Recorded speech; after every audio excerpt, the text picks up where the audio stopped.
It was the middle of July, the kind of sticky summer night where sleep doesn't come easy. I had just moved into a small rental house on the edge of town, away from the constant noise of traffic and my old cramped apartment. I thought it would be peaceful here. Quiet streets, a big yard, trees that hid most of the neighbors. Perfect for focusing on work. That night, I left the bedroom window cracked open to let in whatever little breeze there was. My fan rattled on the dresser, barely moving the hot air around. I had been scrolling through my phone, trying to tire myself out, when I noticed something strange. The motion light in the backyard flicked on. At first, I thought maybe a raccoon had wandered close. It had happened before.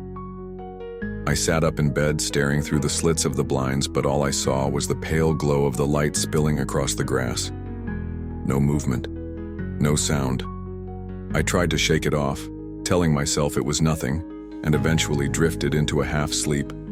But maybe 10 minutes later, I heard it, a faint crunch of gravel from the side of the house, slow, measured, like footsteps.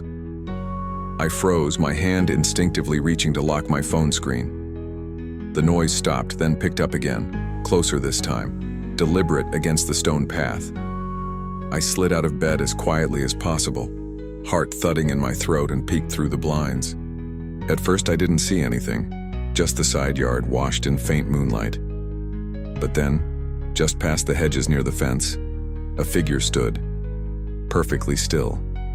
A man. I couldn't make out his face in the darkness, but his shape was unmistakable. Tall, broad-shouldered, with something hanging loosely in his hand. My chest tightened. He wasn't moving toward the door, wasn't calling out, just standing there, watching. I staggered back from the window, careful not to make a sound. My first thought was to grab my phone and call the police, but when I checked the screen, I realized with horror that the Wi-Fi icon was gone. The cell signal was weak here, barely 1 bar. The call might not even go through. The crunching sound started again. He was moving, circling.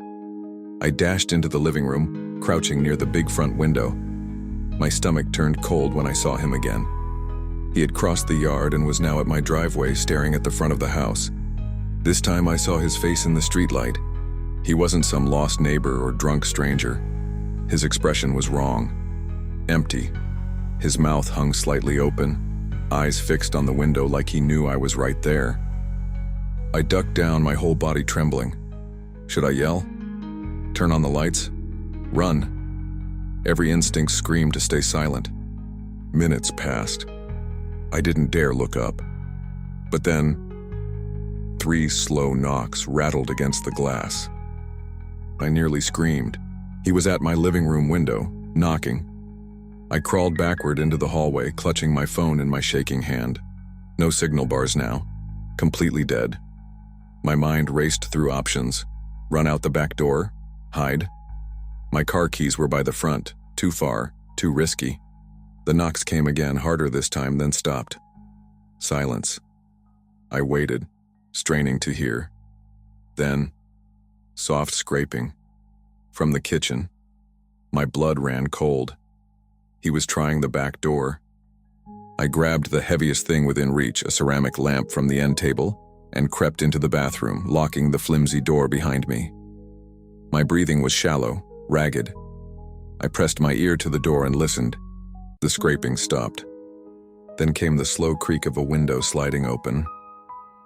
I thought I would faint. Footsteps echoed softly across the hardwood floor.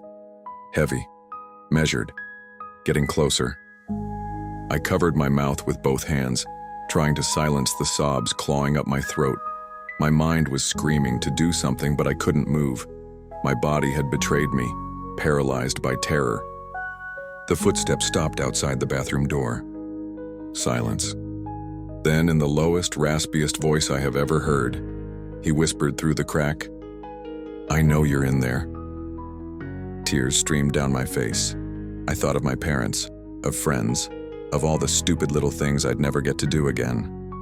My shaking grip tightened around the lamp, the only thing between me and whatever was on the other side. Then bang! The door shook violently, once, twice. The frame groaned, the cheap lock rattling. He was trying to break it down. Panic jolted me into motion. I fumbled with the tiny bathroom window, shoving it open and pushing the screen out. It was barely wide enough, but adrenaline gave me strength. I squeezed through, scraping my arms on the frame, and dropped hard into the bushes below. I didn't stop. I ran barefoot across the yard, through the neighbor's garden, until I reached the street. My lungs burned, my legs screamed, but I didn't dare look back. Finally, I banged on a neighbor's door, sobbing and gasping for help. They let me in, called the police. By the time the officers arrived, the man was gone.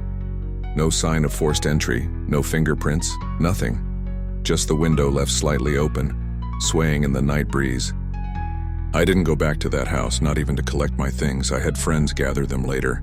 I couldn't stand the thought of stepping inside again, of smelling the same air where I had stood frozen as a stranger whispered through the door. It's been months now, but I can't shake the memory. I wake up at night convinced someone's at the window. I can't use the bathroom without checking the lock twice, 3 times. Every creak in the house sends my heart racing. I survived, but something broke inside me that night. I will never feel safe in my own home again.